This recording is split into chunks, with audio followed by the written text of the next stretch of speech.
Welcome to the Gary Sutton Show on a Monday morning, a beautiful day outside, and we are ready for a brand new week, ready to kick it off this morning with some real energy. We've got John LeBouttlier in here, who is, of course, the former Congressman, tri-host of Political Insiders on the Fox News channel, one of the great voices of reason, I think, in our country today in discussing the issues that are out there. Blizzard in a blizzard fashion rolling down on us right now, and he'll be with us this morning to talk about some of those things that were talked about over the past weekend and last week. Mark St. Just is a former educator. He's a founder of Get Me Kids, a movement dedicated to engaging children and bringing wellness and love to kids worldwide through books, games, and movies. He's going to be with us at 9:35 today on a topic that I think will be really interesting. Mom, nobody likes me. Maybe we'll get into some of this self-esteem stuff that we hear about all the time. And then at 10:05, Dr. Elena George, who is a board-certified, let's see if I can say this, otolaryngologist. How's that? About big medicine and the cost of corporate control and how doctors and patients working together can rebuild a better system. She'll be with us this morning at 10:05. And then 10:35, Joel Sears, president of the York County's Taxpayers Council, will find out what's on his mind. I have a feeling it will be about the continued chasm between the governor and our state legislature trying to come up with a budget. Daniel Horowitz checks in from Conservative Review at 11:05 on the leadership elections. And what about Paul Ryan for Speaker of the House? Now, I'm sure we'll touch on that with John this morning, too. And what's really happening right now in the House? And finally, it's your turn to make the call. Who's at fault for all the mass shootings in our country? I was reading a point counterpoint last week, late in USA Today, that I thought was really interesting. And USA Today is usually like the Dick and Jane reader of news, but it had a really good our view and the opposing view. And I want to share that with you. Get your thoughts on that this morning, all here at the Gary Sutton Show. So we've got a lot to do. 1-800-357-0910. Email me at gary.sutton@cumulus.com. But first up this morning, John LeBouttlier, former Congressman and tri-host of Political Insiders on the Fox News channel. Always great to lead off with him on a Monday morning. Good morning, John. How are you? Good morning, Gary. I'm all right. How about you? I am doing really, really well today. I'm kind of fired up for this week. Of course, we have the Democratic National Debate tomorrow night, the first one. Are you looking forward to watching that? Well, I am. I feel I have to. I was more anticipating the Republican one just because I think that race is more exciting. I think Hillary is a bore, but I got to watch it. And the first thing I'm looking for is, will CNN push her as the leading candidate as hard as they pushed Trump in the last one? Or are they going to be powder puff questions for Hillary and Sanders? I don't know. We're going to find out. You think CNN knows that? I mean, do you think that most people are looking and say, CNN's slant toward these people, and so they're going to try to coddle them a little bit? So I'm wondering, they got to be smart enough to realize that, you're going to you're getting that scrutiny. Yeah, and you get better ratings if there's confrontation. Exactly. I mean, look at last night. Finally, Steve Croft asked a tough question of the president on 60 Minutes. And it really went after him pretty hard, I thought, on some things, which he hadn't in many other interviews. So it's better for the subject of the interview. They actually, I can tell you, they like it when the questions are tough. The powder puff is easy to get through, but it doesn't do you any good. No, it does. All it does is keep you good access to the president and whoever else you want to try to get access to. That's basically what it is, right? That's it. Yeah, that's it. You threw that book away a long time ago, right? Well, I've never cared about it. The one thing I like about what you and Doug Schoen and Pat Goodell do is it's like, we don't really care where this falls. If you don't like it, too bad. I mean, that's kind of what if people were to take away from Political Insiders, and it's on every 7:30 Cyber Sunday night, you just take away the idea that, we're kind of telling you like it is. This is what we see. It doesn't matter if it's a D or an R behind it. We're telling you the realities, and, take it or leave it. Well, that's all true, and it's easy to do because we think that our two parties are corrupt messes, and so what do we care about for propping them up? Let's tell the truth. I don't care that Republican establishment figures have clearly gone to Fox and try to have Fox pressure me to stop criticizing the Republicans. And you know what? They have a couple times come to me and said, could you cool it? And I tell them to go to hell. I'm going to say what I think, and I don't care, and that's the reason our ratings were so good. Same with Pat and Doug and the Democrats. A couple of summers ago, Doug was out in the Hamptons at some event, and Schumer comes up to him, who's now going to be the Democratic leader in the Senate. Schumer and Doug and he have known each other forever. And he comes up to Doug, rather hostile, and says, you've got to stop calling yourself a Democrat on TV. Wow. And Doug got ticked off. Who the hell is anybody to decide what party you are? You can't disagree with the president, still be a Democrat? So the hell with it. We just tell it like we think that the people need to hear, and that's that. It was interesting. You're watching the Republicans, and I want to talk about this House race with you a little bit. We're watching the Republicans. They say there's this big schism in the Republican Party, but I dare say the Democrats have always kind of run, or seemingly, let's say, perception is they run in a pack, and they don't break away from the pack. And yet, you look at them right now, like Martin O'Malley was asked a question about Hillary's emails the other day, and he couldn't come up with any answer at all. He just kind of, I don't want to talk about that. President kind of said something interesting last night with Croft. He basically said, they ought to investigate these. You ought to get total answers and so forth. So, I saw him kind of saying, and there's no question. I think he's behind helping to throw her under the bus right now. I don't think there's any love lost between them. Yeah. So I think there's a little bit of a nibbling at the corner right now of that. I don't know how the big differences between the Clintonian Democrats and the Obama Democrats right now, and maybe even the Elizabeth Warren Democrats. But I think there's maybe a little bit more there than what's meeting the eye. Do you feel the same way? Yes. Oh yeah. I think Obama is behind the whole effort to scuttle Hillary. And last night, I think what he said was very smart, where he has no fingerprints on this thing. I don't think what she did hurts national security at all. No. And then in a month, when the FBI comes out and they want to bring charges against Hillary for violating the law on, classified information, Obama's going to say, I had no idea this was going on. I was completely oblivious to it, blah, blah. You can just hear it.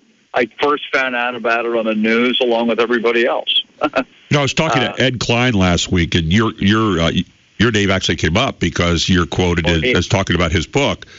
And he and I wrote a book together. Yeah. We're great friends, but he's got it down pat on what's going on. Yeah, he said Hillary wants, the payoff now from Obama, and she's not getting it. And I guess Obama, from what Ed Klein said, they were actually in the office, and Hillary basically said something along the lines of, you owe me. And he said, hey, listen, your problems of your own making now. So, you're on your own. That was what he indicated. So, I mean, you're getting more and more of that kind of stuff kind of flowing out right now. And President Obama is there to back her up. It's coming to a head, this thing between Hillary and the emails and the FBI. It's not going to last terribly much longer, weeks, I think. And it's trouble for her. By the way, I had someone come up. This is totally a different subject from before I get to the House, but I have to tell you this. I was out at dinner Saturday night, and a guy I know fairly well who owns a business here in the area came up to me, and he said, what really ticks me off? And he was talking a little bit about some things. And then he said, I never knew about this stuff where we had people left behind in Southeast Asia until John LeBouttlier broke that story on your show. And I said, well, John's been working on it. He said, what's he doing right now? What's he able to do? Is there a story going to be coming out soon on that? So on his behalf and on behalf of many other people who see me and mention this constantly, what is the latest on this, John? And you talk about when something might really come out or when some faces might get read here in Congress or maybe in the White House. What's the latest on that and what you've been doing? Well, I think that something will come out fairly soon, and it will be done through private means into the news. It won't be through the U.S. government. I long ago realized the U.S. government is a corrupt entity on the POW MIA issue. Right. Now, I don't know if they're corrupt on everything else, but they're corrupt on this in the sense that, and I can even prove it, by the way, they know American POWs are still being held against their will, and they are actively covering that troop up. Can you give us like one example of that, or is it too early to hear that? No, I can give you a lot of examples. Every pilot who goes into the service when they're, given their mission to go do whatever they do, each guy and now gal is given an escape and evasion code. It's like your PIN number with your ATM machine. Okay. That only Gary Sutton has a particular PIN number. Might be your nickname, whatever it is, Every pilot gets, every airman gets one of these things. And the point is, when you're shot down and lost, you are to scratch it out in the desert or in a rice paddy or rearrange the shingles on the roof to show your escape and evasion code to a satellite, to an overhead airplane that flies over. And what the signal says is, hey, Gary Sutton is alive. I'm here. Come get me. That's what it means. Okay. I'm here.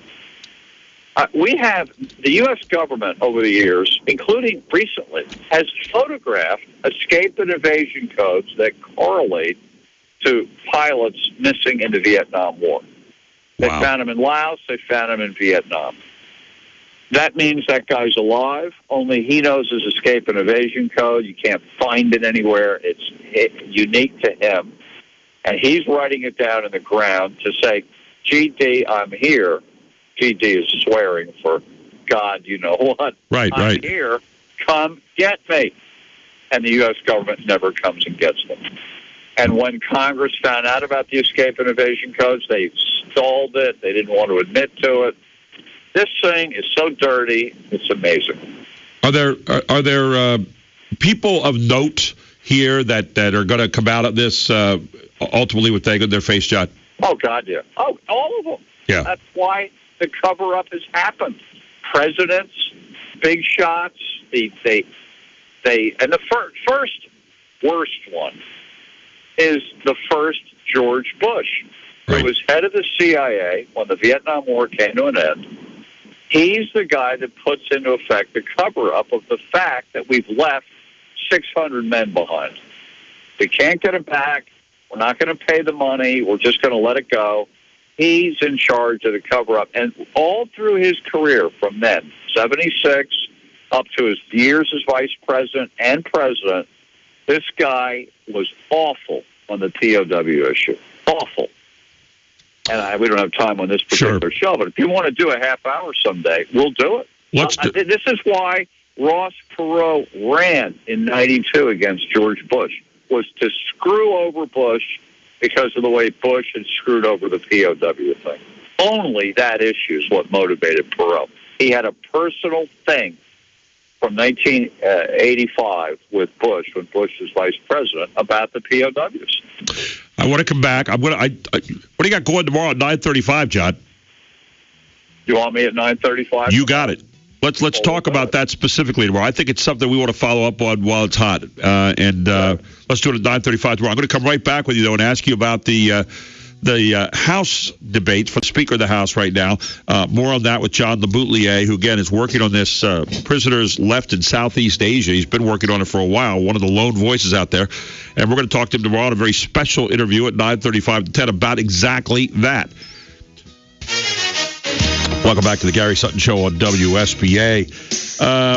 Talking heads were out there this weekend, and one of them was South Carolina Congressman Mick Mulvaney. He's one of the Republicans pushing for a more conservative speaker. And one of the things that he said this weekend, he said, we're looking more for a process. He said, we're looking for more of a process and principles than we are really a person right now. John LeBouttlier is a former congressman and tri-host of Political Insiders on the Fox News channel. John, you hear that over and over again. And you and I talked about this last week, that there's not really a face of this group right now, the Freedom Caucus, and many Americans who are clamoring for a different kind of speaker. But there is a process that many of them are talking about, and that became very apparent this weekend as you saw them all over the channels talking about a process. People are, they want more now from the speaker. Your thoughts about all this? I have a lot of thoughts. First of all, what's happening in the big picture is the Republican Party and the conservative movement are in a clash over whether they can work together anymore. Right. They worked together for decades, united by the fear of the Soviet Union. That was sort of the unifying element of the Republican Party. Every type of conservative sort of took a step back and deferred to the bigger issue, which is standing up to the Soviet Union. That's gone. Now everybody's spiraling off into their own agenda. You have abortion. You have economic conservatives, you have gay marriage conservatives, you have, all these different things. And they really don't work well together. And forget it, with one man or woman with the gavel in his or her hand whipping these people together, it isn't going to happen. Nope. It isn't going to happen. What's happening is the breaking up of the Republican Party as we have known it. And it's happening in the presidential race, too. That's why Trump and Carson are doing so well, and Bush and Christie and Kasich and Walker for a while. Well, right. They're all bombing out because that wing of this coalition has no oomph in it. You know, there were two lines yesterday that came out that I thought were really interesting. Jim Jordan, who I have a lot of respect for, the congressman, I believe he's from Ohio, was on. He's on the Freedom Caucus, and he said, American people are demanding a shakeup. They think we have betrayed them. The American people, 60% of our voters, Chris, think we have betrayed them. Was talking yesterday to Chris Wallace, rather.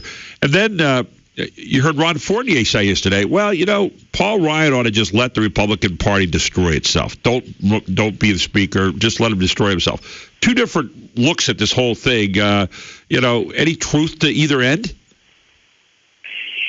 Well, it's happening. It is destroying itself. And Paul Ryan has to ask himself, do I think I am capable of preventing it from destroying itself, or will I get destroyed in a process? Right.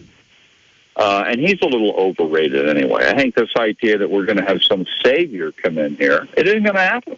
It's not going to happen. And I think we ought to just let it develop. We're not picking a president in this race. That's in the presidential race. Right. What do you think of, you heard the stuff bandied about last week about bringing Newt Gingrich back, because the Speaker of the House does not have to be a congressman. I kind of laughed when I heard that, but, of course, Gingrich came out and said, I'd kind of do it if somebody asked me. Your thoughts about that? Well, first of all, Gingrich is a bit of an egomaniac. Yeah. In that interview with Sean Hannity, he said, well, George Washington came out of retirement. Yeah. I mean, this is what's wrong with Newt, is that instead of self-effacing humor, he's such an egomaniac, he puts himself in the pantheon of Churchill, Roosevelt, and Gingrich, he'll say. And he speaks about himself in the third person. And haven't we all learned that people who do that are a little off? Yeah. If Gary Sutton starts referring to himself as Gary Sutton and not me or I mean, there's something off. I've got to tell you, years ago, I had him on the show one time, and he stood me up. And then I never let anybody stand me up twice. So the second time he comes in, I was really furious. And I called the group, because he was actually coming to New York to speak, and this group asked me if I get him on. I said, yeah, I'll get him on. So, he stands me up. And then I get this snarky kind of email from his publicist that basically said, well, you're very lucky. Basically it said, you're lucky to have him on. And I think, so big deal. So the next time he calls, I'm kind of not sure if he's going to show again, so I make sure that I package my guests in around him pretty tightly. Well, I had somebody on, I forget what we were talking about, but I think it was like a sewer system or something. It was some stupid story that was really interesting.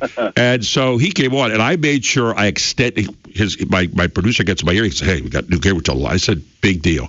I said, he's going to wait. And I made him wait like probably for an extra 5 or 6 or 7 minutes into what I would have normally taken on time. And I just wanted to say that when I came on with him, and I introduced him, and I was, we had a good interview, but he basically said, well, I've never been upstaged by a sewer system before. I said, well, I was going to say, maybe if you called on time, or if you didn't stand somebody up, so I don't cotton very well to that ego stuff anymore. It just doesn't do well for me. So yeah. I just wanted to tell you one of my nasty moments that I've ever had. I wanted to share it with you because you're a friend. So there you go.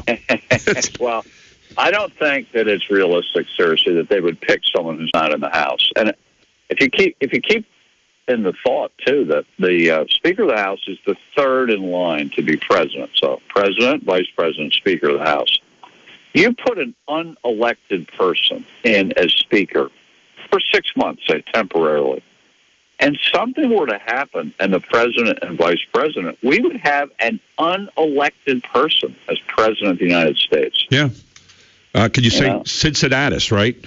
Yeah. The old Roman story about the guy. I mean, even Jerry Ford, who became president, was a long-time elected official congressman when he became vice president, and less than a year later he became president. But there's something about getting elected and going to the voters and being out there and doing it where you kind of are plugged in a little bit to people that you're not if you're not an elected person. Yeah, I couldn't agree with you more. We need to have someone who's elected there, I think, and that doesn't sit too well with me either. John, Gary, they will get a new speaker within the month. They'll get one. It may not be great, but it doesn't really matter. Let them thrash it out, is what I say, and it'll work its way out. Do you have any ideas who that might be? I mean, again, maybe it doesn't matter right now, so maybe you really don't have to worry about who the personality is there. Just the fact that someone will be there. Well, we never heard of Dennis Hastert when they settled on him, and he was able to maintain order for a while. That's really all that's going to happen. And then they've got big decisions to make. Do they want to shut the government down again over the debt ceiling or Planned Parenthood, whatever? If they do that, that's accelerating, in my view, the end of the Republican Party as we now know it, and maybe accelerating the beginning of a new party, like the way the Whigs went out and the Republicans came in.